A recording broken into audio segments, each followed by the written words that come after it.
Hey, Oh, Joe. hey. Funny running into you here. I know. What's up, 54 Below? We're actually headed down to the club right now. Would you like to grab a drink with us? I would love to grab a drink with you. Awesome. So, did you hear about Saks Fifth Avenue's lighting getting I did hear canceled? about the lighting getting canceled. Yeah, as one of the iconic pillars of Christmas in New York, how do Mhm. you feel about that? I don't feel good about it. I understand New York is an ever-changing beast, but I think some things should not change. And so whatever they replace the lights with, I hope it's 10 times as Christmassy as the lights. Controversial, but the truth. All right, F. Mary Kill Winter Village Edition. Ooh. Of the holiday winter villages in New York, which would you rather F, marry, or kill? hmm I think that I would marry the Bryant Park Winter Village because it's like the classic New York Winter Village, good vibes there, Midtown. Uh, I think I would kill Union Square Winter Village. Too crowded, too many people. I feel like it needs a revamp. And you know what? I'm gonna, as my side piece, I'm gonna fuck not a winter village. I'm gonna go to my favorite gift shop in New York. It's a menswear store called Fine and Dandy. It's in Hell's Kitchen. Yeah, I'm gonna do that because why? If I'm married to a winter village, I might as well, fuck a menswear store. I love that. So, what would you like? I think in Manhattan on the rocks. Oh yeah, look, she's beautiful. Cheers. Why in Hmm. Manhattan? You know, a Manhattan is my favorite cocktail. I think because it feels like a classic cocktail that is also it's also like contemporary. It feels alive. It's like not a classic cocktail that you associate with like an old stodgy bar. It's like it never goes out of style. The Manhattan. And also, I'm a big fan of Manhattan as a place too. So it's like when people. I feel like some people root for hometown sports teams. I root for hometown cocktails. Manhattan. Love that. Yeah. And it's a classic. Yeah, and it's delicious. And funny thing about cocktails, they get you drunk. And so if you're like going through something in your life and you need to dull the pain, cocktails, fabulous way to do that. So, what inspires your work? What inspires my work? I definitely find inspiration from all different people, places, things. There's writers who inspire me, like Sondheim, obviously, Kander and Ebb, William Finn, Carol Hall. And there's filmmakers that inspire me, like Robert Altman or Paul Thomas Anderson or Martin Scorsese or Sofia Coppola. But I also get inspired just from being out truly in the city. I'm such a creature of New York City that going to places like 54 Below or Sardi's or the West Bank Cafe, like sort of New York City haunts, and just observing the human beings who walk around, I'm endlessly inspired by the people who surround me when I'm in the city. Whether as a producer or a composer, what show are you the proudest of? Oh, I've made a lot of shows. I've made many musicals. Like I did this musical called Be More Chill that was on Broadway that I like a lot, and other musicals. I have this show about Hunter S. Thompson that's coming up at the Signature Theater in DC in the spring. But I honestly think that the show I'm proudest of is my yearly Christmas show that I do at 54 Below. And I think I'm proud of it because it's kind of like the encapsulation of everything that I do. It's a show that is like, it really honors traditional musical theater because I'm a huge fan of musicals, but also has, a kind of rock and roll energy, also has a wild cast of characters who are played by all of these artists who I love and respect so much, who I frequently perform with, known as the family. And it's like a cool like marker of every year, because I've done it annually. So that's the one I'm the proudest of.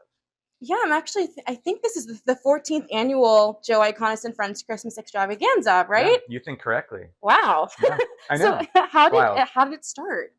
The Christmas Extravaganza started at Ars Nova, which is a theater hilariously also on 54th Street. It's just more west on 54th Street. I was a composer in residence there in 2008. And as part of being a composer in residence, Ars Nova said, oh, you got to do a show. some kind of show, some kind of concert.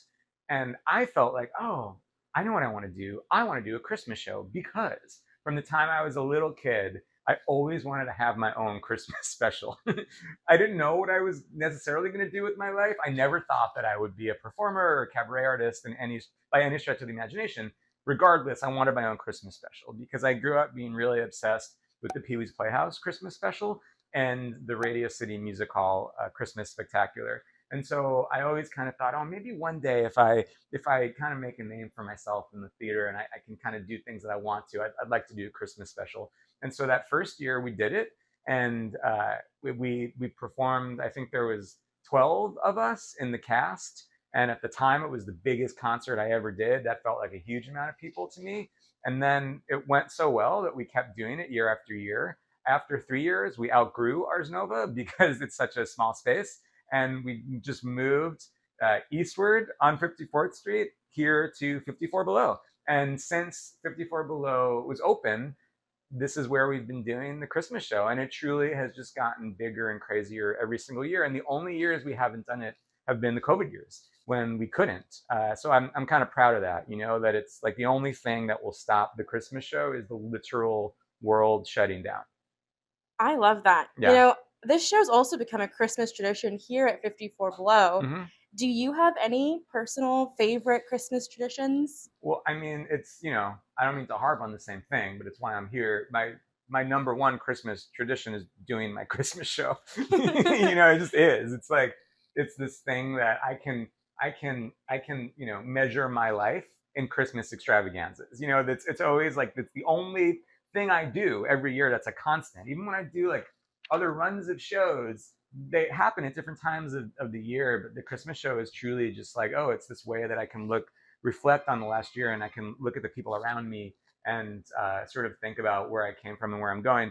Other than that, other than a Christmas tradition that people have to pay to see, every Christmas I go home to Long Island, where I'm from, and just sort of being in the Long Island suburbs and having like a true sort of suburban Christmas where my big Italian family is around and I'm eating a ton of food and at home watching Christmas movies. That feels like Christmas to me. My wife and I, we love going to the town that I'm from, Garden City, and kind of pretending like we're a couple in a Christmas movie who are like going home, to the parents' house, like really far away.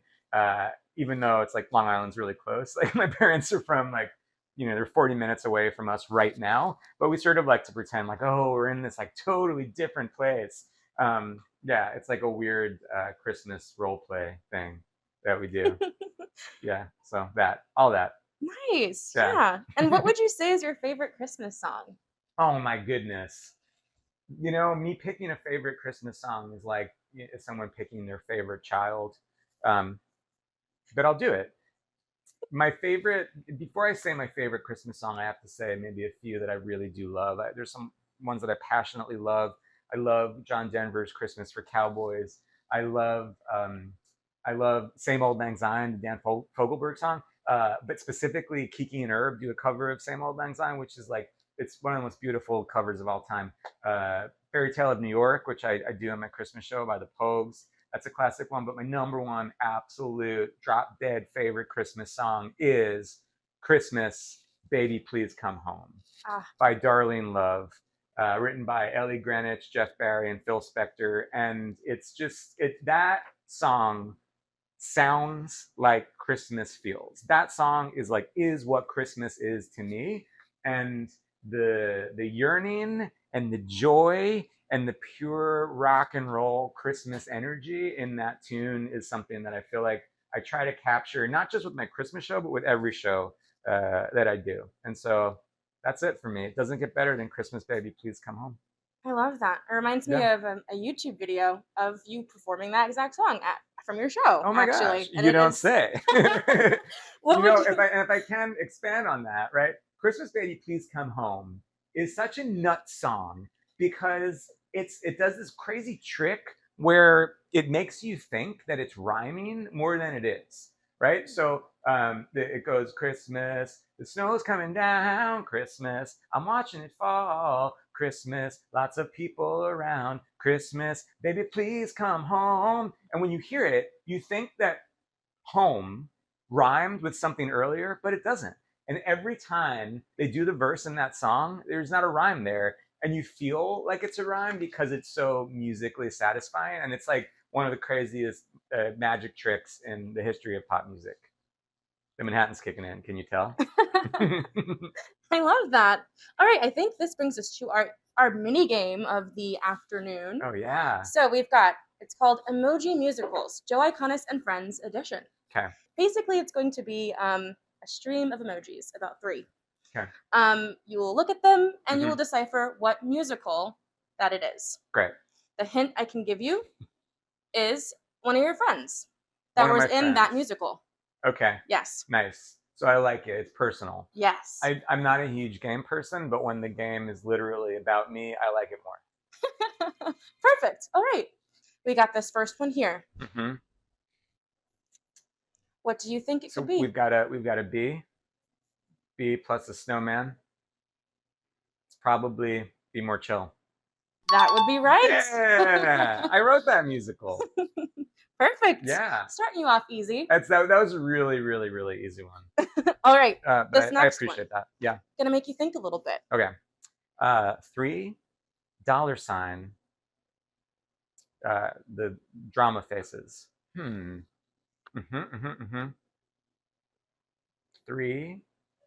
Three money drama. 3 penny opera. Ah, yeah. Yeah. You got that one. Who do I know that was in 3 penny opera? Lorinda Lizista. Oh my gosh, yes, of course. Oh man, that's okay. Yeah, Lorinda Lizista, an incredible interpreter of Kurt Weill, was in 3 penny opera, of course. Oh, you're going deep. Yes. Oh man, this is no joke. All right, okay. This next one might be a little tricky. It stumped my friend over here. So Rose Pen Bride. Yes. Rose flower. Is this like a song title or the title of the show, or like what's the? This one's more like what the musical encompasses, like what it's kind of about. Yeah. All I keep thinking is like Company, but it's not Company because there's no writer in Company. There's right. It's not Little Shop. I can give you a hint. Yeah. Oh, okay. What is it? It is Anne Juliet. Oh, man. Yep, writer, bride. It's my brain prevents me from reading emojis that have to do with jukebox musicals. I'm so sorry. Because I'm a writer of original musicals, and so it just stops me up. But I'm sorry. My apologies to Felipe Arroyo, star of Anne Juliet. All right, this next one. Okay, Runner, Tree. Yes. Runner, Tree. And this one is more like the title.